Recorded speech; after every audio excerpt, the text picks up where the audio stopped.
Circle of Champions by the Indian Debating League, where we will be bringing to you the world's best debaters of 2025 and making you speak to them and their perspectives on this wonderful, extreme intellectual sport. At the Indian Debating League, we believe that Indian debating deserves to be world class and truly accessible to all. We are so excited to announce that we are funding and supporting more teams this year for the 2026 WUDC. Whether it's through international training, sponsorships, or sending more teams just overall to global platforms, our mission is to make debating excellent and a reality for everyone. If you are ready to take your debating to the next level, please enroll for the upcoming Indian Debating League workshops and tournaments.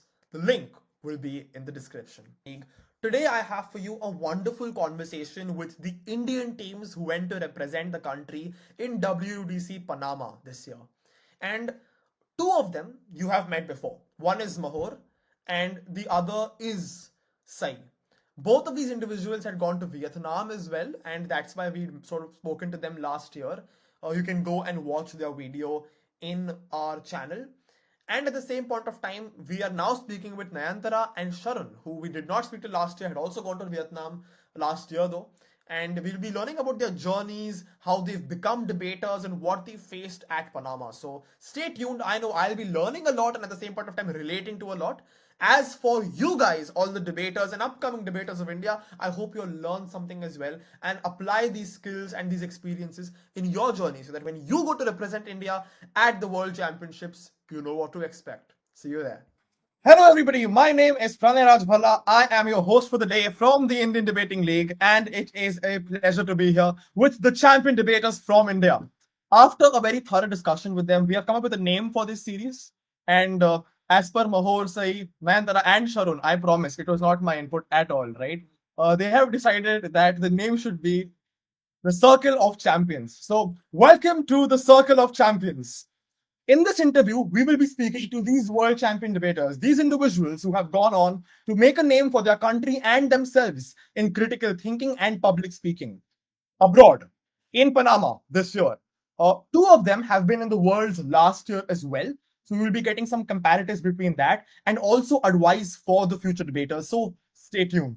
With that, I would love to ask everybody to introduce themselves. So we'll go around the table. I will start. What I will do is I'll say who I am and also a little bit about, let's say, my favorite artist, my favorite singer, things of that nature, just to make this a bit more fun.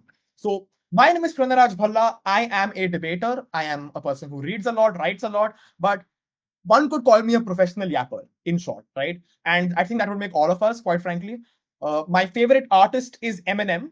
Again, I do not think this is unique by any means. I sound like an NPC right now. So let's go to the next person over here. Let's have Sayi, perhaps. Hi, my name is Sai, uh, and I am also a 22-year-old debater who has done a lot of tournaments here and there. I also had the privilege of being on this very same interview last year. So I'm looking forward to draw from those experiences and see what is in store for today. Lovely. Mahor? Hi, I'm Mahor, and a lot of things similar to Sai. I'm 22 as well. I have also been to a lot of tournaments, and I had the privilege of attending this interview last year as well. I mean, goes well because Sai was my teammate for this year, so similarities are nice. As you mentioned, you sounded like an NPC when you said your favorite artist is Eminem. I'm going to one up the NPC, and I'm going to tell you that my favorite artist is Taylor Swift, like millions of others in the world. So yes. Sharon? Yeah, hi, I'm Sharon.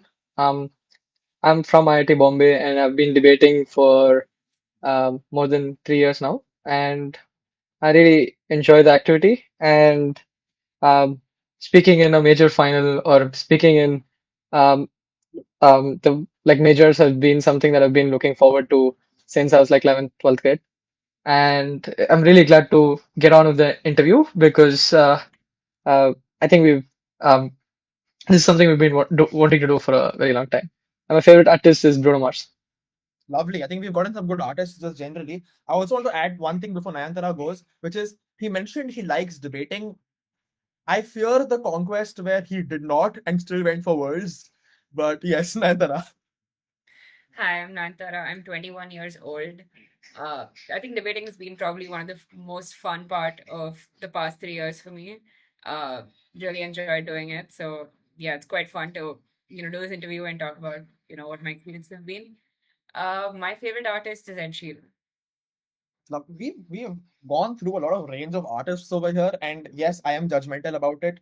I listen and I judge, unfortunately, but I think lovely. I don't have any quirks with that. With that, I think we can enter the interview right away. I have a lot of questions, as I am sure a lot of people from India do, and just generally from the debating community of the world. So, uh, to start out, I would love to know. I think everybody here is from IIT Bombay, apart from Sayi, who is from TTU, right? So you all have had similar debating experiences, similar sort of activities and workshops, perhaps you all have participated in. But I'd like to know your personal story and journey. Like, what drew you to debate before debate was even a thing? So I oftentimes reference back to, let's assume, my sister, who used to argue with me quite a lot. And for that reason, I decided, hey, let's take this up professionally and, well, school her, right? And that went wonderfully till I realized that she can just pick up the chapel and hit me. But regardless, equity teams do not exist. It's a big problem. But we'll go around and just get to know, what everybody's personal journey is to get to debating, and yeah, how they've reached so far. So let's start with Nayantara. Yeah, the first thing that drew me to debating began somewhat similarly to you, that I used to love having arguments with everyone at the dinner table. And then I realized I, would like to do this in a place where people actually enjoyed it when I made arguments and didn't just get annoyed and storm off. So that's why I started debating. But I think a lot of people start debating, and the reason I continued doing it is because I really found the community quite rewarding, and the way the activity worked and how much you learned from it, to be quite rewarding as well. Lovely. Sai? Uh, I actually have a very different story. Uh, I entered debating when it was online, uh, and I never got a chance to debate in school because I did not sound eloquent enough for the teachers to pick me in any of these events. But more importantly, I had a lot of stage fright. So I thought this is the best way to get rid of it. And even if I don't get rid of it, no one will know that I ever had stage fright. So I entered into debating with that mindset. I had no ambitions of out arguing anyone or anything of that sort. But I'm really glad where it has led me to. So that is how I So entered. what Sai is saying, he doesn't aim for it, it just happens. It's effortless. I think that is where he is going with this. And another thing which is very interesting to see, and I think will resonate with a lot of the people in the audience, is the stage fright element. And also, I like saying this just generally. I think there are some songs which go with the conquest of "Look at Me Now," right? And I think that's what Sai can say to anybody in his school who said he doesn't sound eloquent enough after going to Worlds. Yes, Mahor. My story is relatively a little boring. I genuinely just loved the stage growing up. Like whenever I was put on stage, I would love it. I would do drama, I would do elocution, declamations, whatever I could do to get on stage. Like I would anchor events, all of that stuff in school. And I just feel like going on stage always brought out the best of me and like always put me in a good mood to do things in general and made me feel good about myself. So it was just natural for me to pick up both debating and dramatics in the start of my first year. Within 5 days, I realized in IIT Bombay that the dramatics club is not for me because of a lot of reasons. So then I stuck around to debating, and then that's what I continued doing and fell in love with. I really wonder what those reasons are, but I do not know whether I want to make this call controversial. Yes, Sharon. Yeah, so I started in school, and the reason I wanted to debate was usually the people who debate get like days off for free. Like you can just go to tournaments, and then you can skip a bunch of classes, which is very, very entertaining. And you get to go to other schools and you get to interact with other people, which kind of is true even to a good degree for why I stick around, because it is very like what was we could go to different schools became we could go to different countries, we could go to different cities. But yeah, and then I had a very nice experience debating in school, because at that point, like, we had people like Tejas and Chennai, in the circuit. So like I really try to emulate people who are like really good, and then I was like, okay, this is something I really want to keep doing. And once I came to IITB, we had a stellar set of seniors who had just broken at UADC, being the youngest people to break at UADC from India, and so they really inspired us to like keep going and uh, you know be on the same call as them at someday. I think that's wonderful. And I Yeah, think it resonates with me personally again. If my mom is watching this interview, she already knows that's exactly why anybody debates in school or in university, which is to miss classes. I think the pro outweighs the cons in that sense. Regardless, lovely. So I think everybody's had a rather, I think, a similar start to what most people do, from arguing with people in your family, making them remove their hair from their scalp, and then choosing to perhaps put that to good use a at a actual debate club. Going to Sayi, who claims he has stage fright, but I highly doubt that, considering there's no evidence for the same currently available. And Mahor, who said it's boring, but then went on to talk about how since his very early age he's been on stage, hugging the stage, married to the stage, things of that nature, right? And I think everybody likes a good romantic story. And Sharon as well, who loves missing classes and is inspired by his seniors. But I'm gonna take that bit out and just focus on what really matters, missing classes. So I think that's fine. So that's lovely. I think that's fantastic. And uh, I would like to know also, uh, is there a moment in your debating journey where you felt that you had to take this up more like competitively? Because I don't think a lot of people go as far from being in a debate club to actually investing so much time and resources into going for internationals, things of that nature. And I think in India especially, that is one of the things which makes or breaks our community, because we are growing in size, but a lot of people don't take it up as seriously as others. So any thoughts on that? Anybody can take this up first. Anybody with thoughts?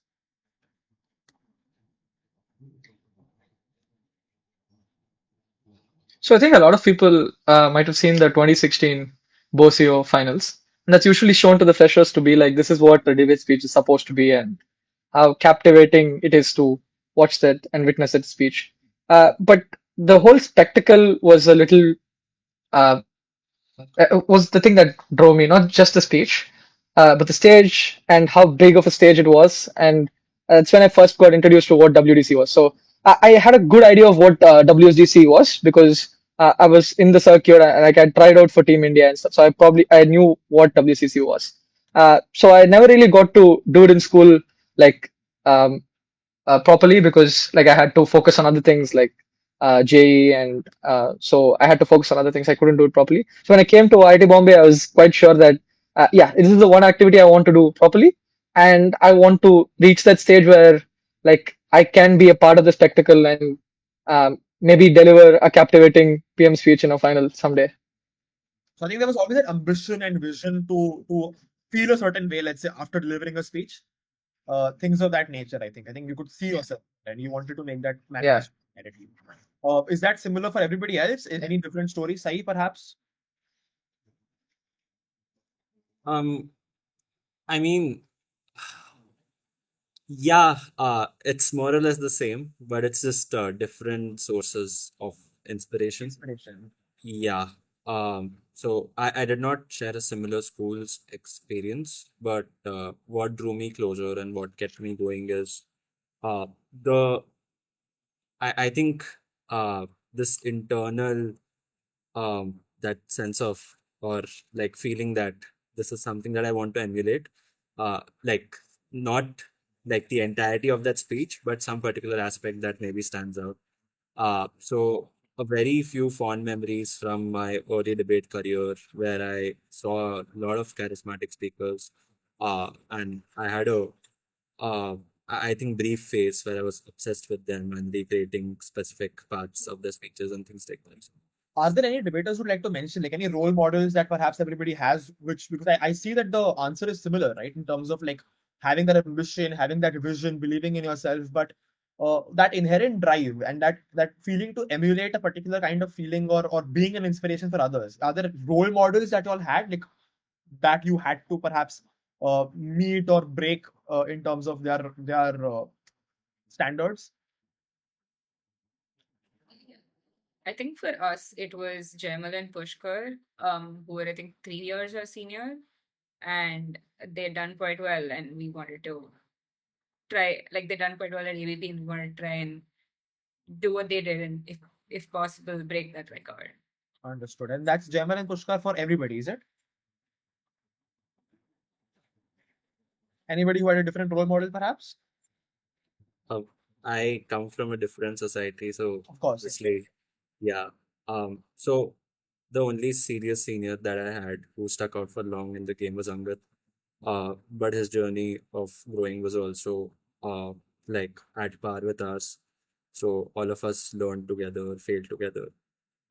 So I just think it was a bunch of different speakers at different periods of time. Very early on, I remember the first debate that I was obsessed with was I don't remember which year this was, but this is the Shanti Memorial. This is Hansraj's PP. And it's a debate motion around atheists and whosoever the DLO is. I don't know till date who the DLO is, uh, but they were quite insane. And then there was a whole discussion, and similarly, other debate videos which I remember watching very early on. There's this very famous analyst finals about whether Facebook should exist or not. I think Gov was IIT Bombay actually. So yeah, just like different videos, different speeches. So no one constant milestone to cross or person to emulate. It's just all of these things put So together. there was this invisible shadow of a DLO speaker at a tournament that has been following you ever since. No, That is insane. It's the the start of speech an is origin quite story. good. The speech is quite good. I would recommend everyone to check it out. Yeah. But you don't know the name. I, I've forgotten. Yeah, It's fine. it's a I long. think perhaps, hopefully, if we find the thing, we'll put it in the description, guys. But I think that's wonderful. Uh, at this moment, I will take a pause and I will ask you all a question, perhaps, which is slightly more fun. And I like this asking this to debaters in general as well, which is there a particular debate motion or topic that you guys particularly like are liking, even if you all don't do well? Like I particularly like religious topics. I know it's not used quite frequently these days, but I like religious motions, especially you mentioned atheists, right? But I like the concept of does God exist? Those kind of motions as well. So, do you all have a favorite motion? Is there a theme of topics that you all like? Anything, Sharon? Yeah, so usually it's like if you like a motion, it usually means that you're doing good at the motion because it's easier to like a motion when you're doing good at the motion. So I generally like private equity type motions, like basically high finance motions. So there's been a general trend of increase in these type of motions, and I'm usually very good at them. So uh, yeah, that's the type of motions I like. And um, if there's a motion that I like, the type that I like, probably I'm not very good at. Um, I like relationship motions, like debates on relationships. Maybe I'm not very good at it, but yeah. You are both a man in finance and a person ready for Valentine's right now. That's crazy. Again, the duality of a man over here is crazy. But yes, Mahor,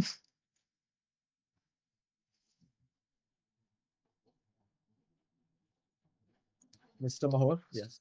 And about my personal life in different ways. So I think I like relationships motions, and I believe I'm very, very good at them as well for some reason. Because well, I mean, that's what life has given me. And other than that, I really like hypothetical motions because they're really interesting. And while the debate might not be of the best quality and gets messy and random often, I think with good teams in the room, it's often really nice to see what creativity people exhibit. Like it's different from the regular debating grind.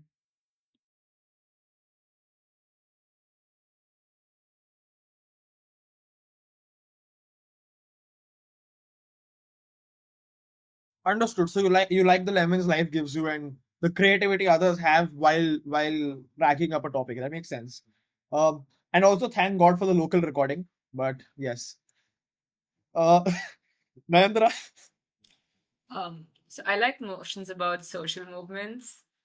I think they present like very interesting trade-offs and feel like something that you really could get quite deep into when you discuss it and hear other people's perspectives of it.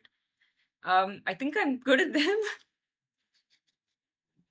Okay, and Sai? I don't have a favorite theme per se, but if I were forced to pick, I would say IR. It just feels a lot more real than the other themes. Did For you just some, diss all other topics? It no, looks real. What do you mean? Like, what's the difference in just general vibes of an international relations motion and an interpersonal relationship thing? Aren't we no, all just human beings? no. So the criteria I use is, Yeah. will I ever get bored listening to a debate on this theme? And the Okay. only theme that doesn't fit the like or that doesn't like fail the test is IR.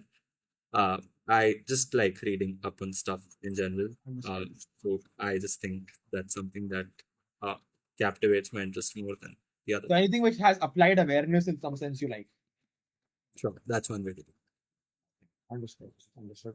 I think that's interesting as well. Personally, honestly, now I did start by saying I like motions on God and things of that nature. But after hearing these responses, and especially the parameter that Sayi has said, which is what kind of motions will I not get bored listening to? I think it's just dogs versus cats, Joey versus Chandler. Rubbish ones, absolute rubbish ones. But I think pure intellectuals can apply themselves over there. And as Mahor said, perhaps creativity can be seen, if nothing else. I think that's wonderful. Okay, now I'd like to walk into like your personal journeys when it comes to what happened in Panama as well. I think that's what everybody's waiting for, particularly in this interview. You know what happened at Worlds. And last time that I interviewed at least two individuals on this call, Mahor and Said, but there were more as well. There was a particular line which was said, which was something along the lines of what happens at Worlds stays at Worlds. I hope that is not the case this time because I want to give exclusive coverage to my audience. I sound like a news reporter right now, but that's not the case. So I'd love to know, Sai, first. I think you're somebody who hopefully will give me an unbiased opinion on how Worlds was and what happened in Panama. Tell me everything from the get-go.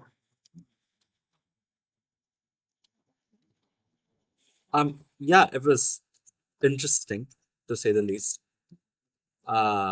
No, uh, yeah. So I just think that if I were to sum it up in a line, uh, I underestimated challenges that may be, and I overestimated the things that might go in my favor.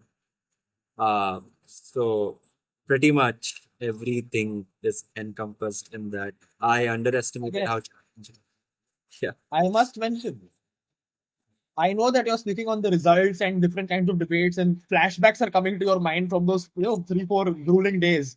But I asked you to put it in a very, very bacha kind of way for the audience because some of our viewers are going to be people in class 6, right? Oh, oh wow, So wow. yeah, so all they are hearing is if it was that tough, do I want that? Right? So we got to put it as a challenge. I would love for you to start by perhaps telling me, okay, you are sitting on a couch Yeah. having apples because apples are good, and suddenly you realize, hey, we're going for worlds again, right?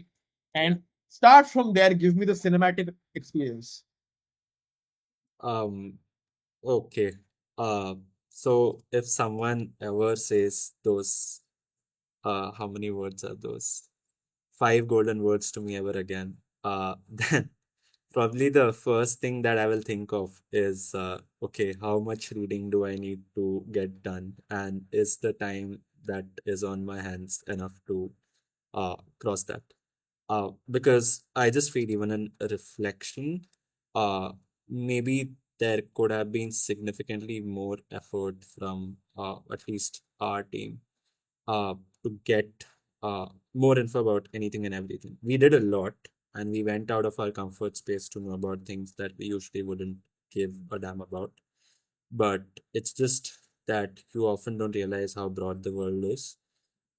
So I just think that reading is severely underestimated, and it's also one of the reasons why I was okay at this sport at the very like at the early stages of my career, even though I was not very good at the fundamentals because it's the reading bit which helped me.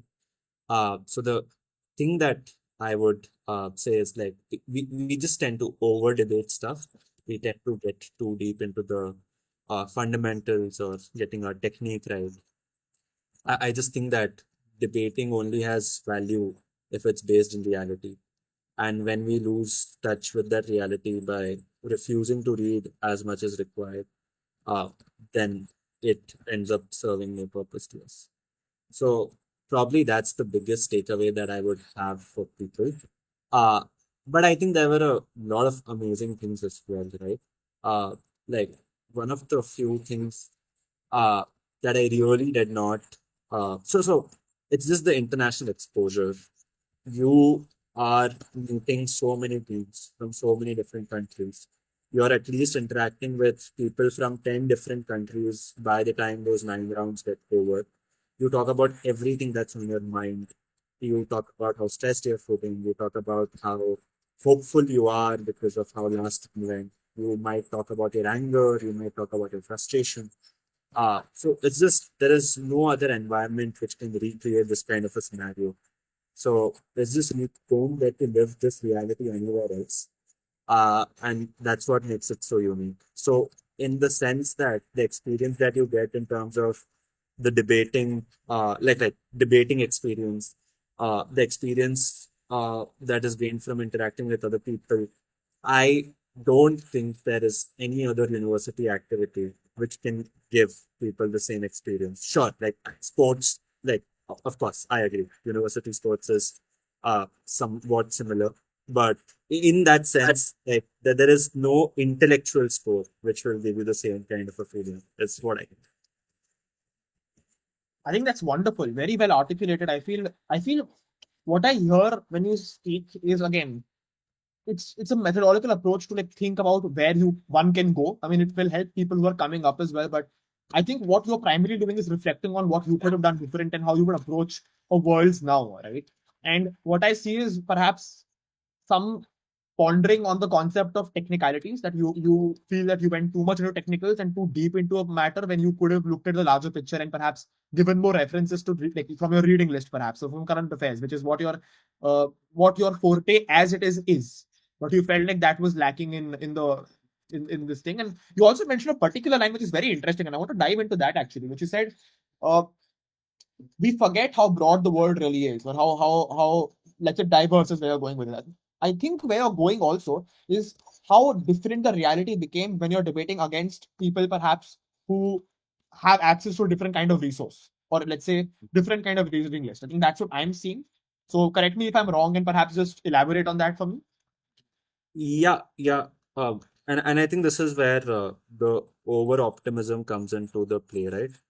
So uh, there are a lot of barriers for Indian debaters. Uh, the rightful thing to do would be to fight them. The easy approach is to accept them and to find ways to deal with them and do well regardless of them.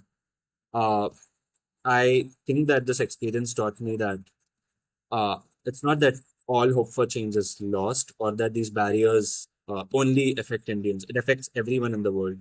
And these are changing. Like things are significantly better for us than they were 10 years ago. It's just that they won't change at the pace that you want them to. And you are not that lucky that you won't ever be at the receiving end of things. So it's just you have to make yourself familiar with that kind of meta, which most judges in the judge pool think about. You need to know how speakers from different regions speak, what is more convincing, what is less convincing. Uh, yeah, so I just think there are a lot of things that people can fine tune in their style, fine tune in the way that they debate, fine tune in the way that they approach the game mentally. And that will just help them be more realistic in terms of what they want to expect from the sport in terms of results. So yeah, like that is what I wanted to broadly convey with that. That okay, trying to change the norm is one thing, but also trying to adapt to it and making sure that you have the best possible experience is not something you should forget. Understood. So I think very interesting, and I would like to sort of dive into this as well. I'd love everybody else's thoughts, of course, but before I segue, so you've mentioned barriers, right? I would like to just keep a mental note of this. We'll come back to the barriers and sort of walk into that as well. But from my understanding, right, when I look at such a thing, when it comes to sort of, okay, how far is India in anything, whether it's something as simple as football or debating, right? Uh, but particularly debating or academia, I think there are four kinds of gaps which could exist. One is like the information gap, one is a resource-based gap, particularly related to like economics, things of that nature, financial gap, right? Then comes a gap of ignorance. Do people really set out to understand how much they have to know and how many things they need to have to perhaps do well at world stage, right? And the last is the gap of will, that whether people even want to do this shit, right? And uh, what I'm hearing from you, I'm not quite sure what kind of a barrier or which category I would place this in. So let's elaborate on that in just a moment. But I'd love to go to like Mahor and perhaps get to know his experience and get to know, you got to know you're going to Worlds again. What were your thoughts? What happened? Things of that nature. Same question. So, for me, I think a lot of things are similar to what Sai said. The only thing I would add is, um, it was a tough choice to make because, I mean, I started my job and I had to balance the work along with prepping for debating. So it was always a decision of whether this is manageable or not, whether we'll have enough time for this or not, and things like that. Um, the second metric was just the mental fortitude. I think that while the question also is whether you're willing to read as much and willing to prep as much, it's also whether you're willing to take that much stress, that much amount of competition. Like, it's at the end of the day, it's a world championship. Leading into it in prep, there's a lot of phases and cycles that you have of confidence, of self-doubt, of feeling good about yourself, etc.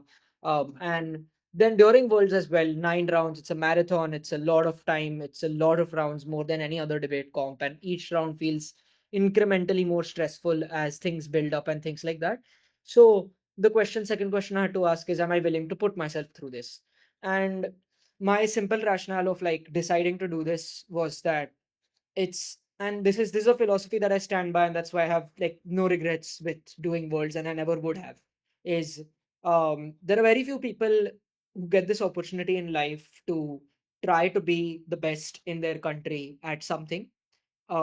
And I feel like the four of us on this call and some other people as well have got an attempt to and have got a shot to try and tell ourselves that we are close to being the best. We have achieved so much that you might as well push it 1 mile further and try to, tell yourself that in my lifetime of all the experiences that I had, I didn't just randomly do a job, get a degree, and do other normal stuff and like that people do. I got to attempt or got to tell myself that I'm close to being the best in the country at something. And that was a very unique feeling for me. And that was a very important metric in my psychological valuation of saying that, okay, if I'm getting a chance to try to be the best in the country at something, be in to like leave a legacy behind and things like that, I would go for it anytime, and I would want to, you know, be with that confidence, because then after this I have a corporate job. I will probably do what a million others are doing.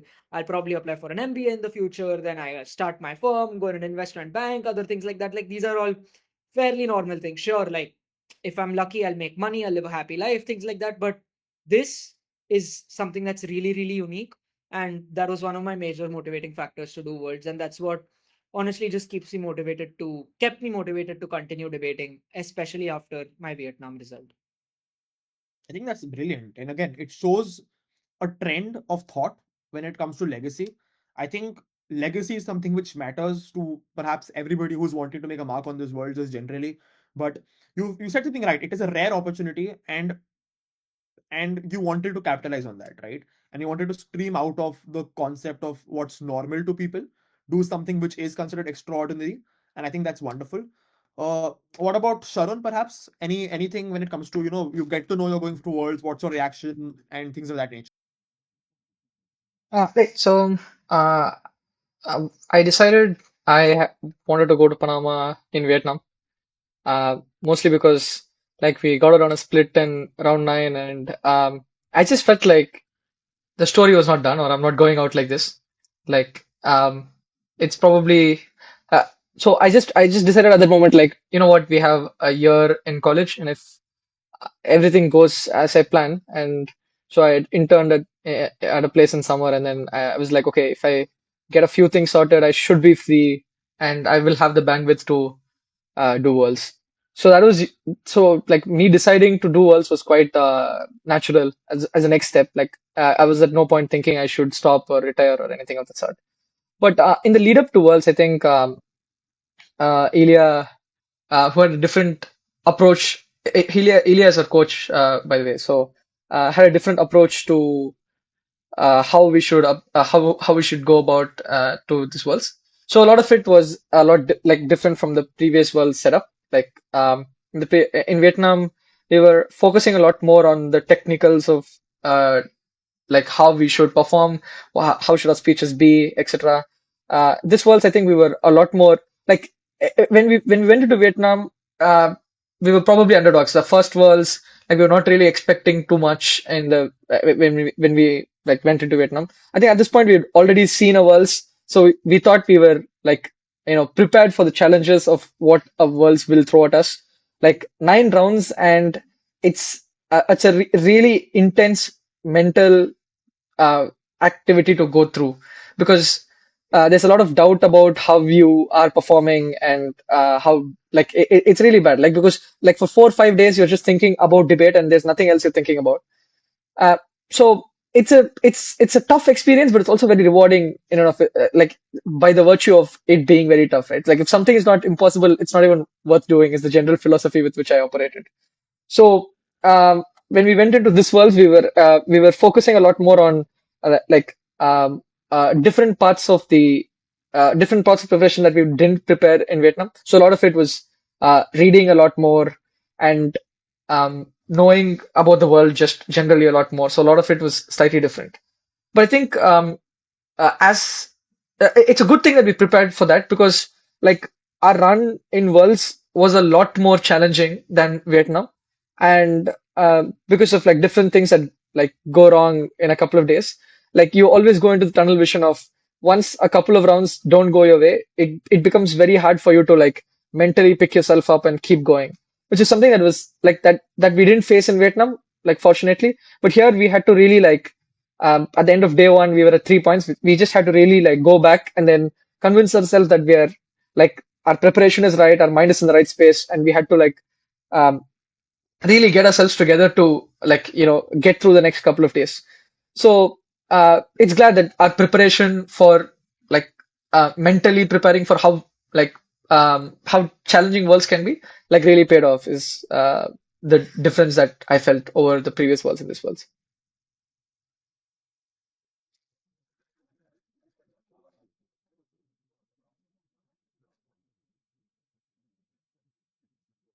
Yeah. So different things um, that you only take care of after your technicals is kind of good. So in Vietnam, we were trying to fix our technicals, and after that, like all of us understand the fundamentals. We've already gone through a world, so we probably are like okay in our technical. So we're looking at yeah. So we were looking at things like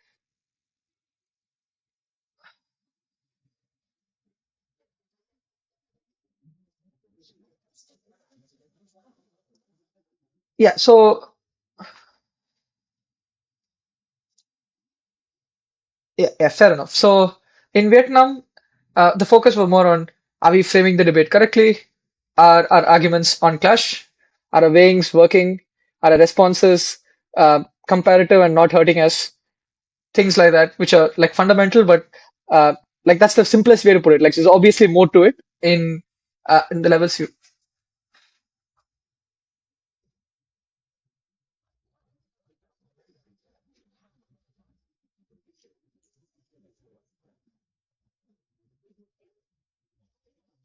Yeah, yeah, yeah. Yeah. So yeah. So basically, yeah. So you're just looking at how do I play a cover drive? Like, is my leg on the like right position? My head is in the correct position, things like that. In so when we were going to Panama, we were thinking more on okay, the pitch is going to be a different way. The bowlers are going to be slightly different. What should we do to adapt to that? How do we approach that? So that's the difference in preparation, I would say. Understood. I think that makes sense. Okay. And Nayantara, finally, it's been so long I've spoken to you, so I'll just say hi again. But I'd love to hear from you as well what your journey was, in the sense you get to know you're going to Panama, what's happening. Wait, what is the question again? Sorry. You can actually frame your own question. No, I'm messing. What was your experience when you got to know, okay, you're going to Panama? What was your journey like to, like, perhaps prepare for Panama, go there, what happened there, things of that nature? Give me the whole cinematic outlook for it. Yeah. So, I was quite unsure of whether I wanted to do Panama or not until the moment we registered for it, because I thought I would have a difficult semester coming up and I had a lot of other things I had to focus on. And but finally, what tipped it for me was similar to what the other people said, that, I felt like we had an unfinished job at the end of Vietnam, and I really wanted to go out there and push the barriers of what like Indian teams had done before, and go as close as I could to what achieving whatever dreams I had with respect to Worlds. Um, the preparation was different in the way that Sharon said. So the I think the biggest takeaway for me from my experience during Panama was that you really should never give up until the day is done. Like, we had a very rough day one. A lot of things uh went exactly the opposite of how we wanted them to go. Just luck was not in our favor at all. And uh it was hard, but I think what kept us going, or rather what made sure that we could still break at the end of it, was that we treated it like the game is not done until the game is actually done. So it doesn't matter if you don't do well in the first couple of rounds, there's still more rounds for you to do well in, and that's all you really need to do. So I think I that think takeaway was something you can use a lot. Yeah. definitely, and I think again this is very important for the audience as well to understand. So I would love for perhaps one member of each team to perhaps like ponder on this as well, because right now I think everybody sets a standard for themselves, right? Everybody understands what in their mind is not hitting the mark and what is hitting the mark. So let's assume I'm a runner, right? And I aim that I want to run a 100-meter sprint in, let's say, 11.8 seconds, and I run like an 11.9. So a lot of people, that's really, really fast. But to others, it just doesn't make the cut. So you all are speaking from that perspective of running really fast and yet not surpassing your own expectations. I have to like mention that. And it is a really important thing to realize. It's a good thing to have those expectations and perhaps be hard on yourself. And I love saying this to everybody around me this generation. It's better to be the person who's hardest on yourself rather than hearing criticism from somebody else and being like a surprised Pikachu, right? It's better to know, and it's better to criticize yourself and feel good when others sort of promote you. But for the sake of my audience, I'd love to sort of hear from you how far you reached, because you did say you broke, right? And for context, I would like to know also what expectations had you set. I'm sure the expectation is absolute world champions, right? So let's start there. But I would love to know, yeah. So perhaps Nayantara, like your team, how far did you all reach? What was the conquest? And then we'll go to Mahor and Sayi. And also So compare that to the Vietnam experience, like the result itself. yeah. So we went to the ESL finals, and in Vietnam we had been in the ESL semifinals. Speaking of the finals was quite amazing because we got to play a song and walk with the Indian flag down the aisle of like debaters sitting to watch the finals, and then actually go up on the stage and put that flag out. Yeah, it was quite a proud moment and an amazing experience, really. Um, uh, Maybe Sharon, you can say what was the aim that we had when we went into Panama.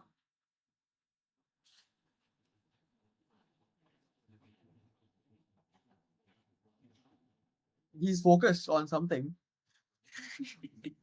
right? We'll take a moment there. We'll be right back after the break. No sponsored ad. No, we don't have a sponsor right now. Please sponsor us, guys. I'm messing. I think before Shubham Can I says, just add something here? yeah, absolutely. Can I just add something here? Oh yeah, so I picked out the song that I wanted to play for a very, very long time. I just couldn't, so it didn't cross my mind to actually play it in ABP. And I was like, oh, I really missed that chance. And I was like, oh, I really wish I can play it in some other stage. So yeah, I had it set in my mind. So the moment they asked what is your song preference, we already sent it to them. Like, yeah, this is the song I wanted to play. I would love to know what this song is. If anybody knows anything about me, I like songs and I like debating. Both of them mixed is amazing. Yes. So you probably wouldn't know. It's a Tamil song from this Right. movie called Ponniyin Selvan. It's called Chola Chola. It's What do you a know? I don't it's know. a I'm messing. I wouldn't have known yeah anyway, but yeah. Okay, what's yeah yeah yeah. It's basically about it's a war song, and Cholas were like a dynasty that ruled the southern region for a very long time, and it's basically this king who went to the Himalayas to plant us. Like someone spited him saying that in the south you don't get perennial river water, and we get it. So he made it a point to fight all of them, go till the Himalayas, plant his flag, and then he came back. understood? In the middle, I knew the king was going somewhere. I just didn't know where. But luckily, I it caught up later on in terms of me getting to know where the king was going. It was a good cliffhanger, though, I must say. I think the song is lovely. It has a royal touch to it. It has a victorious touch to it. I like it. I love it. Um, so, do you all have any Yeah. pictures of this moment as well? Yeah, actually, there's a video of us walking to the song. I think this is what I will recommend, for everybody on this call. After this call is done, please send me all pictures and videos. I'm going to splash them on the screen in certain moments of this interview as well. Yes, I will embarrass you. I might draw on your faces, guys. Please do not worry. Not Hitler mustaches, I swear. But yes, that's the least I can do. But yes, Mahor and Sayi, any thoughts on that? Like results, comparatives, things of that nature? So, with reference to last year, we were on different teams. So, Yeah. Nayantara and Sharon mentioned that they made semis last year, finals this year. It's actually quite poetic because I made finals last year, semis this year. And in the semi-final, we had the same draw, which is that we were both on the same benches. Like the bench, whoever was on closing government proceeded. Last year, we were on closing government, we proceeded. This year, they were on closing government, they proceeded. And the team that got knocked was on closing opposition. So last year, they were on closing opposition, we were on closing opposition. And to add to that, even the theme in the semi-final in both years was like corporate business stuff. So it was a lot of crazy coincidences, and like it couldn't have been more scripted in some ways, I would say. But with respect to expectations, so I going into Worlds, I sort of put all this investment and did Worlds because last year's break was ESL, and this year I wanted to break in the open category. But excuse me, but unfortunately that didn't happen. But at the end of the day, a Worlds break is a Worlds break, so I was happy with it irrespective. I was like, I got two Worlds breaks, couldn't have asked for more from my debating career. It's completely okay, and yeah, that was my perspective going into it. I think that's wonderful. And I would love to know Sai's take on this as well, of course. But I do think it's poetic. I do think it's cinematic. And if this was the IPL, I definitely would have been saying Yambani ka script hai. So that is wonderful. Yes, Sai. Uh, yeah. My journey was also poetic in some ways. I got knocked out last year when I was in closing government, and this year I got knocked out when we were CEO. So, the poet, The poetry you are mentioning seems to be quite melancholic over there. It's not. yeah. It's not. I think the poetry is that it was not destined to be from either of Delivery too, man. The delivery too. It's spot on. But yes, please go on. from either of the closing benches. But yeah, I just thought that the best approach is to take it one round at a time. Yeah. Because Vietnam did teach me that things never go as to plan. So just focus on the next round. So my focus was always on what is the next round going to be like and how can we give our best there. Yeah. So that's what I thought about this time. Lovely. And I think that's fantastic. Okay, so now is the time perhaps we can walk into two questions. One really quickly, just so that we don't go over time. Because Nayantara has scolded me if we go over time. No, she hasn't. I'm messing. One question is I would love to know if you had to sort of give your debating career a movie, right, to represent it, which movie would it be? You can take 2 minutes to decide. Till then, I think I have phases. So when I was in class, like when I was 13 years old, 12 years old, 11 years old, whatever, whenever I started, I definitely would call my debating career to be more of a baby's day out. Now I would say, I mean, in the middle it was slightly more competitive, but right now where I am, I think I would say I'm more of like a dinka chika ready kind of guy, just doing it where I'm fun. So I would love to know from you guys, like, is there a particular movie which stands out for your debating careers? Tom Cruise, like action films, perhaps? I don't know. I don't have a movie in mind, but I have a TV show, and I'm very coincidentally wearing the T-shirt of the TV show. Breaking Bad. Yes. Breaking So, Bad. I mean, the reason I feel like my debate career is very similar to Breaking Bad is because, much like Walter White, once I got invested into the process of debating, no matter how much I knew that I should really stop this, like I'm debating people who are much younger than me. I am like randomly turning up weekends, going to comps. Like at some point, I decided to go to Thailand for Asian Championships on a whim, literally 1.5 day before the comp. I was like, I want to do it, so I'll do it. So I feel like my story is very similar to Walter White, or I just like cannot resist the urge to keep continuing debating. But I mean, no spoilers, but for those of y'all that have seen Breaking Bad, the ending's the ending. And I'm hoping my ending's more on a positive note, not like that. So, yeah. I think that's fantastic. And I think this is the perfect time to give a reference to something so irrelevant to the conversation and yet very, very necessary. I've made a sticker on WhatsApp for myself, which is like basically mimicking Better Call Saul, but it's Better Call Bhalla because that's my surname. But yeah, pretty random, but hey, I love it. I'm proud of it, right? So whenever there's an argument going on in a group, that's what every one of my friends use. Okay, let's go with Sayi next, perhaps. Uh,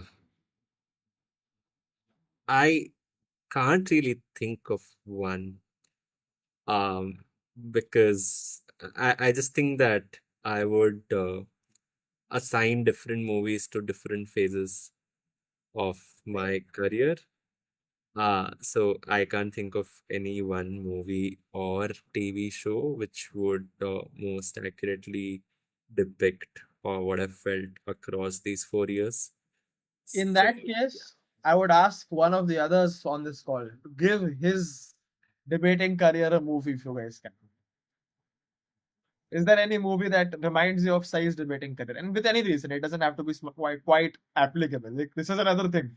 It can just be for fun, guys. You know, it can be anything. I'm not gonna sit and fact check you, but yeah, anything at all.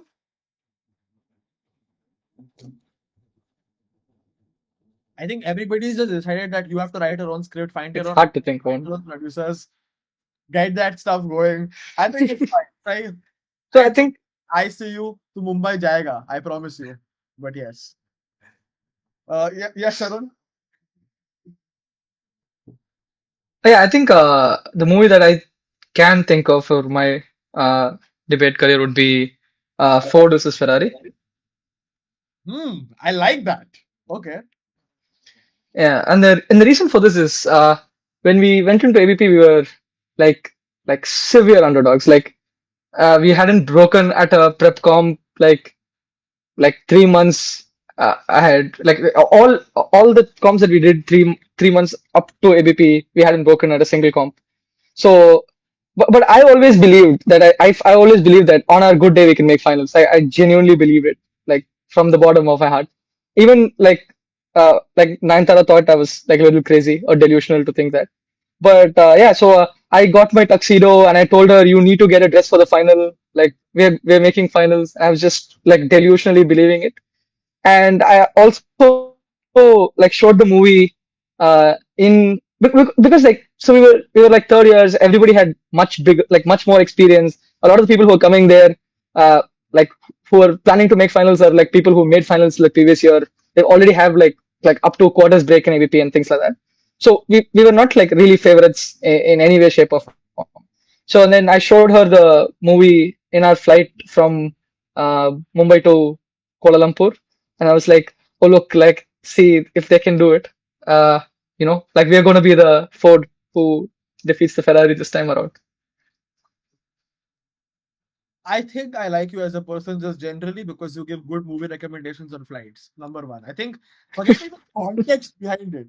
For me to imagine Nayantara sitting with a new dress in her bag for some reason, right? For some odd reason.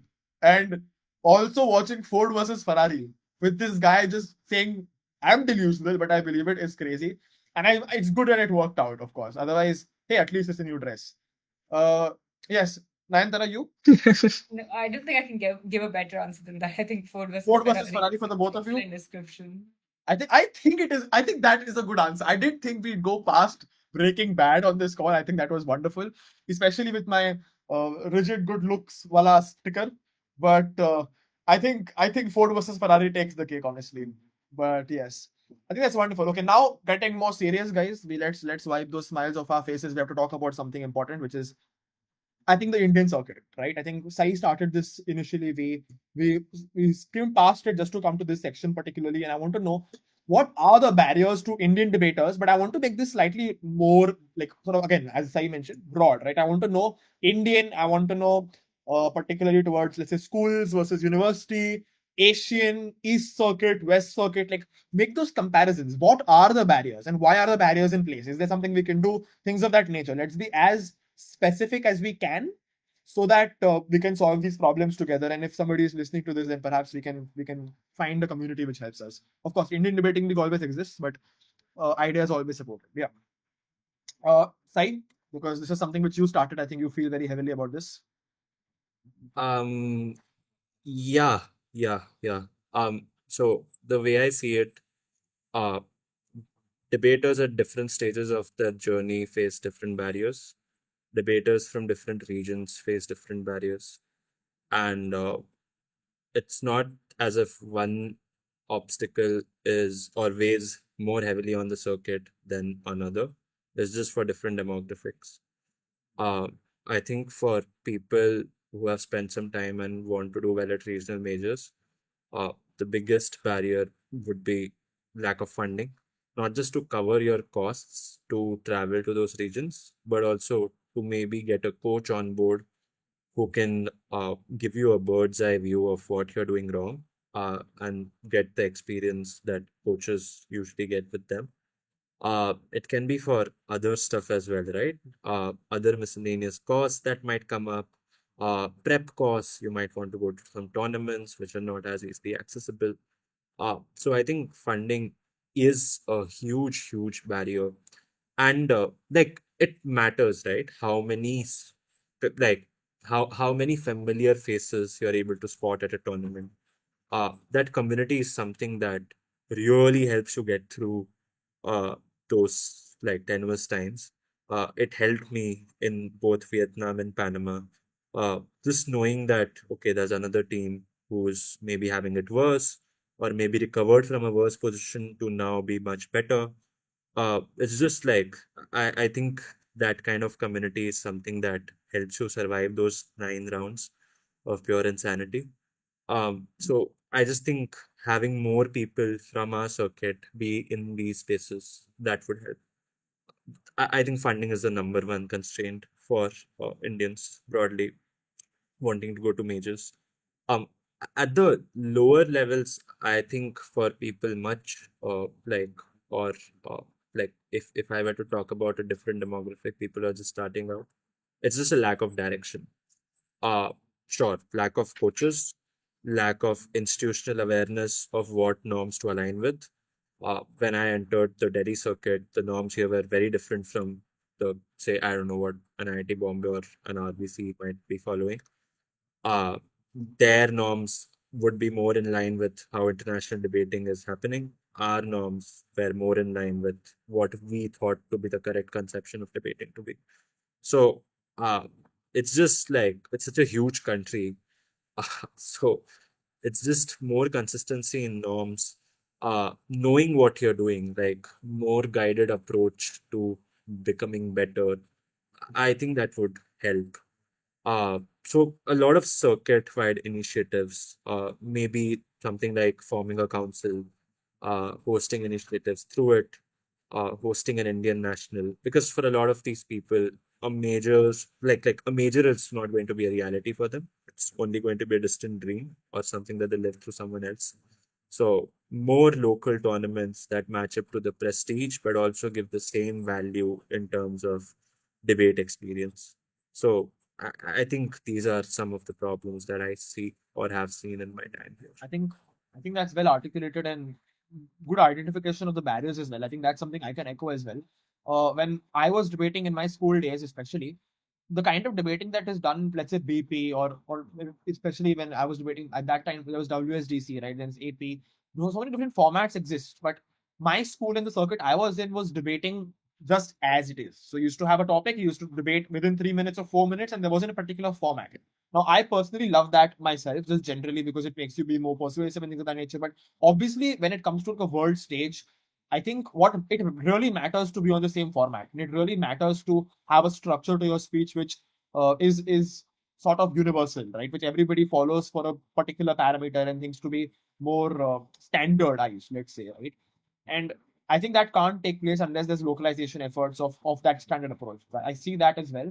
And funding as well. For funding, I want to mention this. I'm sure that this interview, when it starts, is a little intro which I would have put in by then. But in that, I mentioned that the Indian Debating League is looking to sponsor more teams starting next year. So every year we're trying to sponsor more teams, get new talent. I think in the last couple of years, we've grown from serving about 12,000 debaters to about 90,000 debaters just generally. So we are trying to do that grassroots effort, but it cannot happen unless and until all the different smaller debating communities, debate clubs, all come together and do it together. So I see that, and I think Sayi mentioned also it is a long-term goal, and I think that localization effort will bring in the funding, will bring in the familiar faces, and again, where attention flows, money goes, right? So it's going to get that thing going. So hopefully that's the case.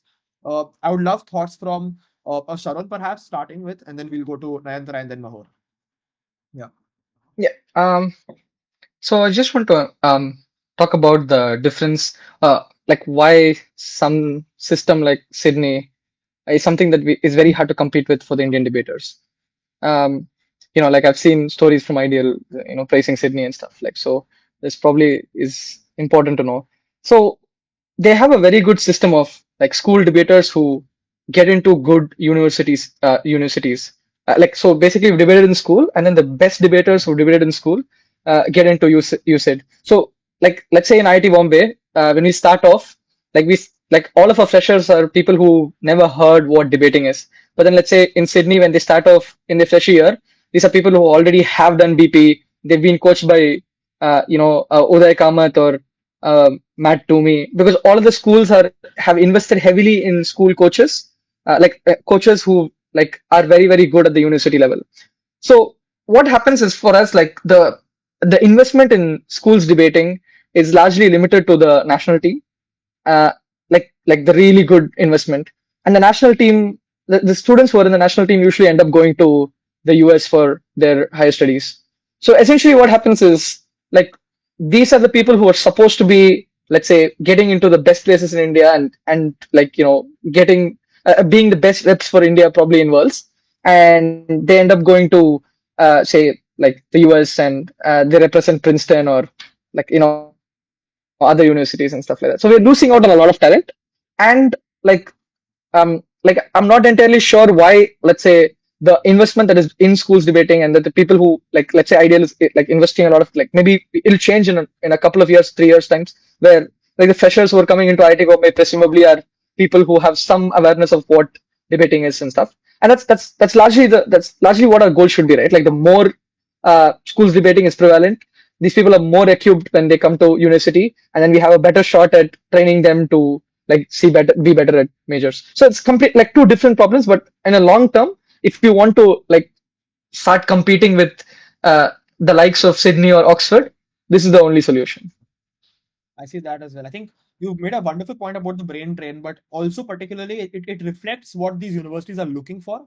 Because when you say, good debaters in Australia or in the US, they usually get into good universities in those countries as well.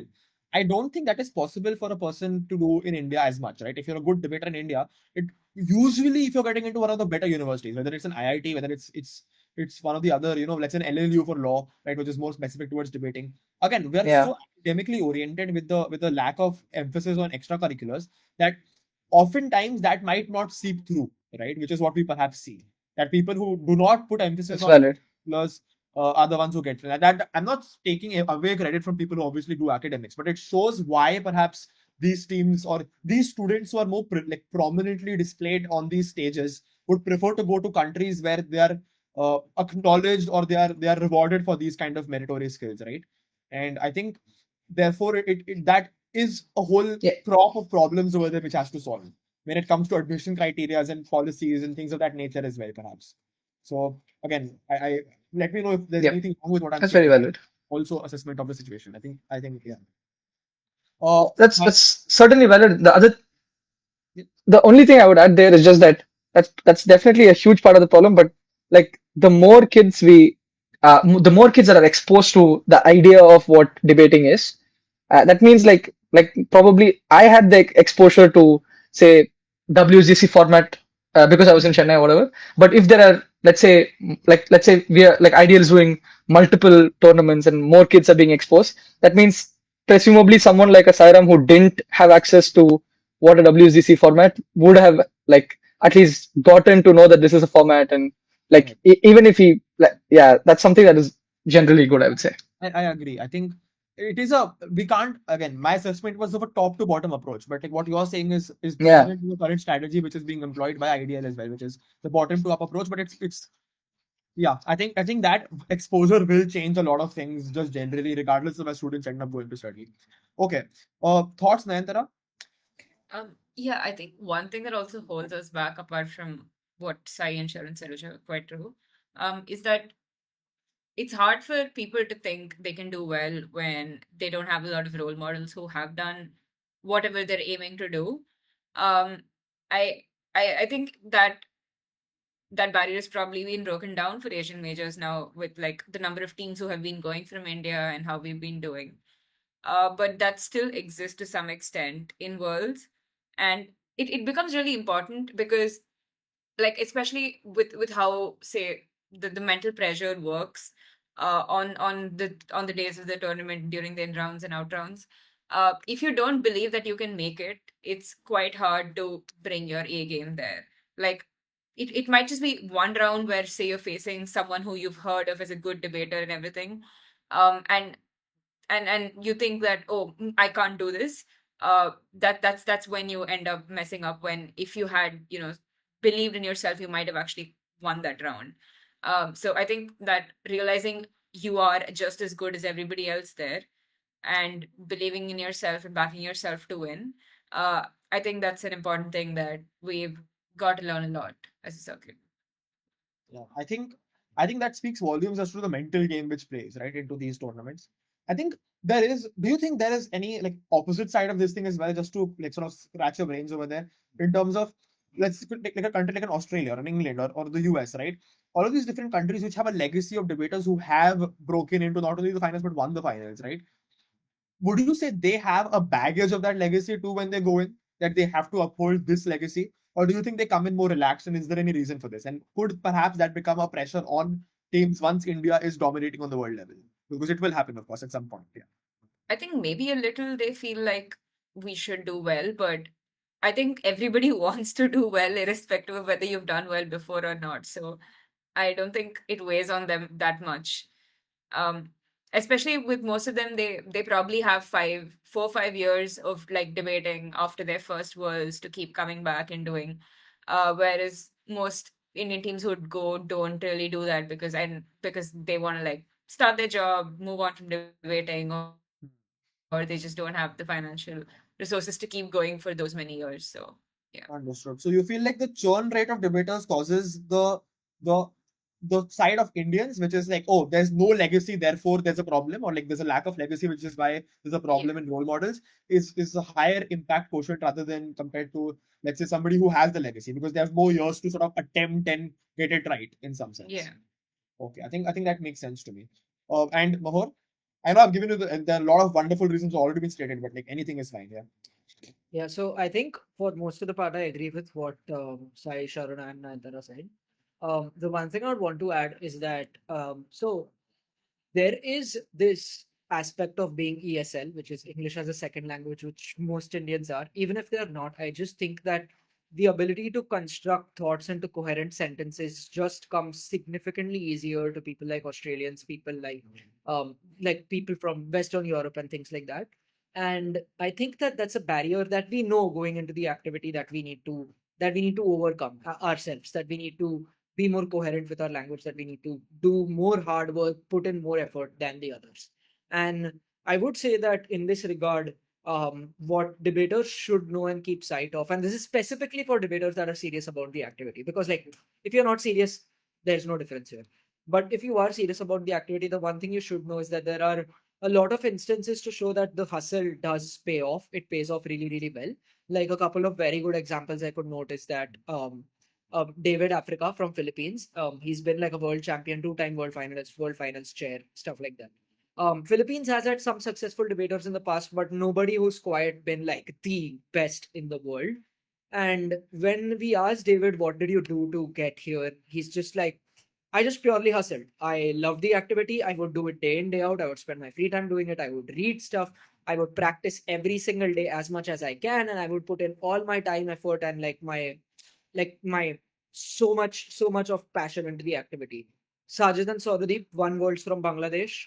Like they're a Bangladeshi team that were World Open champions in 2022, and their story is also quite similar. They hustled a lot. They worked twice as hard as the other people, and that really, really does pay off. And I feel like the most important thing here to note is that when odds are stacked against you, and when you know that it is conventionally harder for you to achieve these things than others, and when you need to work twice as hard, the victory just feels that much more rewarding, and it stays with you for life. It like there's this feeling that you can achieve whatever you want to, and that you if you put your mind to something, you're going to be good at it. And that feeling sticking around is a very important thing, because it's important for every small next step in your corporate career or whatever in your personal life that you're trying to achieve, which requires you to have this blind hustle and faith in the process, with the fact that I keep working hard, I will get results out of this. And I feel that's a very important thing for every debater to know, that it like for you to be the best, it doesn't come easy. You need to work really, really hard. I think that's wonderful. And I think what Mahor has done brilliantly over here is give one of those solutions which brings it back to the individual. Right. I think so far the solutions and the barriers, and that is exactly what the question asked, especially right when it comes to the collectivist nature. Okay, what are we doing wrong as a circuit? But I think what he's done very well over here is after breaking down the problem, he's gone down and given an individual solution, which is okay, regardless of the problems, take it as inspiration, right? And solve it. And what Nayantara mentioned was the lack of this particular quote that I just mentioned, right? When I think of anything, when it comes to like debate or public speaking or entrepreneur or whatever it is, right? Whatever things that I'm passionate about, I think there's a wonderful quote which goes, I'm standing on the shoulders of giant to see how far I can go, things of that nature, right? And that is what makes me want to read as many books as I can, perhaps watch as many podcasts as I can, go into what the greats of the past have done and see where I can go. And I think Nayantara mentioned the lack of such a giant, right? Or the lack of such a giant at least being known by people.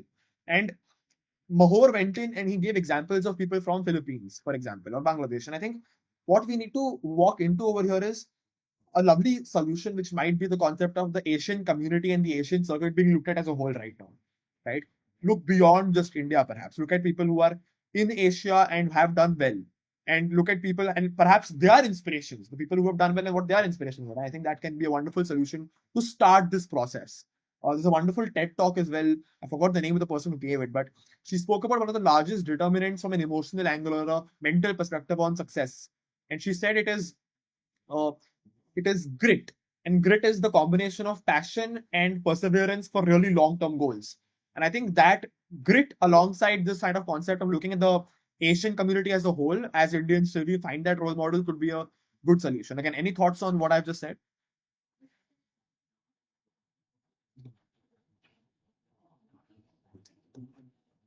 If that is good, we can go to the next section. Or again, any closing thoughts on the sort of concept of uh, just barriers to the Indian community and what perhaps we can do from there?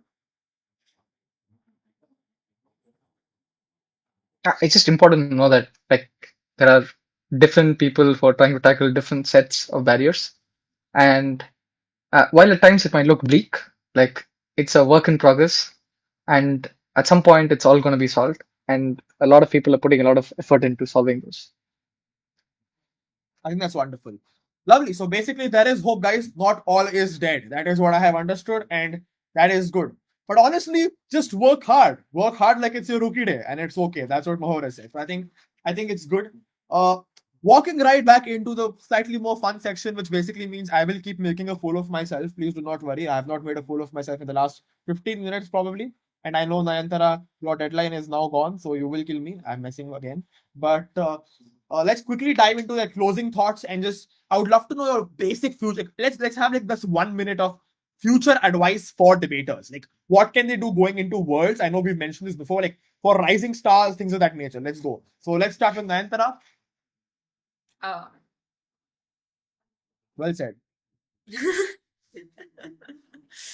no, yeah, just give me the question again. I wasn't quite sure. I get it. I think we've all been there, right? But yeah, your future advice for debaters, like debaters like going for worlds next year, things of that nature. Cheat, perhaps bribery, perhaps, or something else. Yeah. Well, if it's just for debaters in general, it's just that find the things that you love about the activity the most, and make sure you keep doing that. Uh, don't let the competition take everything, unless the competition is what you love the most, of course. But yeah, find that thing. And I think a similar thing for people going to worlds as well, to start with, that just find what you love, because that's what is going to keep you motivated. But apart from that, I would say just put in as much effort as it needed to make sure you don't regret it later, that, oh, I didn't try as hard as I could have. Yeah. And just believe that you can do it. Like, just pretend that everybody there is as good as you, and if you try harder, you will beat them. Got it. Sai? Um,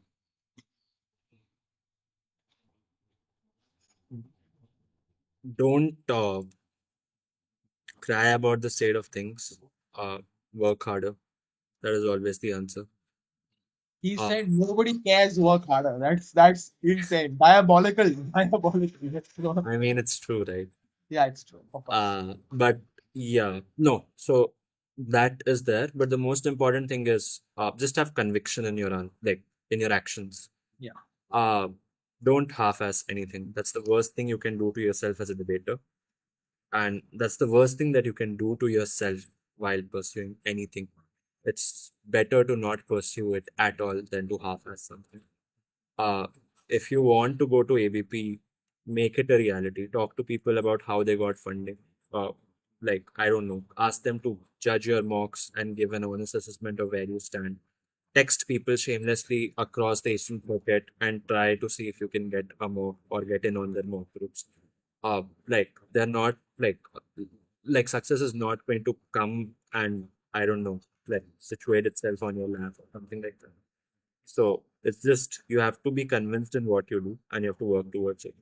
I just think 95% of debaters are not convinced about anything. They just are doing things as they come. They see a link, they press the link, they pay the rent fee, they give 5 speeches or more if they're lucky, and then they go back home and then they switch off. So I don't think that's conviction. So I just think that conviction goes a long way in this sport. Yeah, I think that's wonderful. Mohit? Yeah, I think advice-wise, what Nayantara and Sai said make a lot of sense. I would just say keep one thing in mind. Debating doesn't just help you with debating, and like the sport isn't something in isolation. I think one of the biggest benefits of debating is that it helps you in every single thing in your life. Once you learn how to get good at the activity, and once you learn how to, at a whim, think of thoughts, then it has benefits in every conversation that you do. Every thought that you have is more structured. Every instance of adversity that you have, you can bucket better into categories and think about steps, different ways to solve this, and things like that. I just feel like it categorizes and organizes your brain in a very in a very fundamental way that I have experienced, and that I've spoken to a lot of debaters that have experienced the same. And secondly, it just helps you in being better at conversations in general. And it's criminally underrated how important that is with everything you do in life. Like, I don't know, even if you want to be a software developer or a research scientist, um, even then, being able to hold conversations, being able to network, being able to be curious, and being able to structure your thoughts is like one of the most important things. So, I would say the better you get at debating, the more enhanced the skills gets. And when you do, like, when you prep for majors, the culmination of the prep just enhances these skills so much more. So if you ever lose sight of why you're doing this, just remember that you trust the process, and the benefit that this has is just insane. Like, I can see it in my job, I could see it in my interviews, I can see it in every conversation I have with every person ever. I can see it in networking, I can see it in like every place, every aspect of my life, and it's true with a lot of other debaters. And I'm sure like all of y'all on the call would also agree with this. I agree, and I think it resonates very well. And apart from one part, we said whenever whenever I start losing sight of perhaps what it's for, remember to trust the process. And my vision went back to that 13-year-old self of me who wanted to debate with my sister. So I'm gonna give her a call after this, and yeah, I'm gonna rack her brain a bit. And Sharon,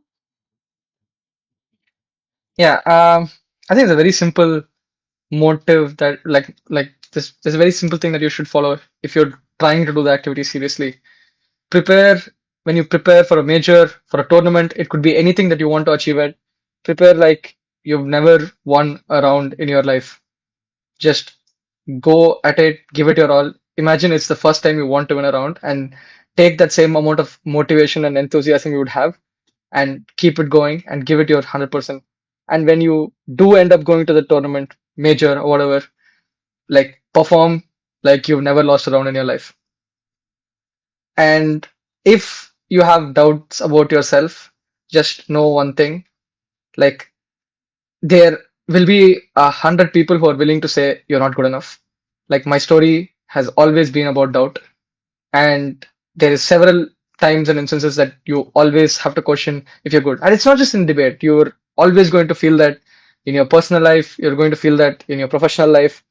So, like the only thing you need to remind yourself is like if you're not breaking, if you're finishing at the bottom of the tabs, none of that matters as long as you believe that you have the capacity to like come back from this. And if you don't believe in yourself, nobody will believe in yourself. So believe in yourself and work very, very hard.